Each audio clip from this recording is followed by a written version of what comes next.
国际新闻来看，中国23个受罪选手伫药物检验实用性，也毋过伊嘛是继续参加2021年东京奥运哦。世界环境药组织佮有中国外交部是表示讲经过调查发现讲，这个选手是无细腻去食到受到污染的食物所致，所以并无违规。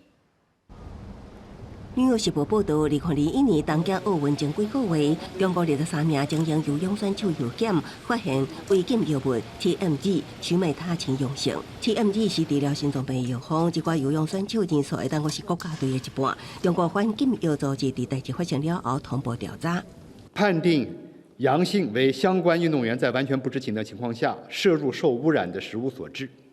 涉及的中国游泳运动员无过错、无疏忽。 不构成兴奋剂违规。世界反兴奋剂机构审查后，认可中国反兴奋剂中心的调查结果。世界环境药组织答话表示，协报了后已定序复检样本，对中国展开调查，最后认定无不法。We had no evidence of wrongdoing to present and no credible way to disprove the contamination theory that was accepted by China and a position that was also accepted by Water Aquatics. Chinada and the authorities conducted a number of interviews in order to try and explore how the substance could have gone into the kitchen, but that didn't result in anything concrete, and they didn't hypothesize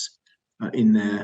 their report. 《纽约时报》发现23名药检结果呈现阳性游泳选手伫奥运5个项目拢有摕到奖牌，目前看不出有啥物人的奖牌会互摕掉。我达表示，任何批评拢无根据，也毋过比较伫几个月前，我达处理一件俄罗斯花式骑兵选手药检无过案颠倒连起来，迄当时俄罗斯的金牌互没收，公司新闻为零编译。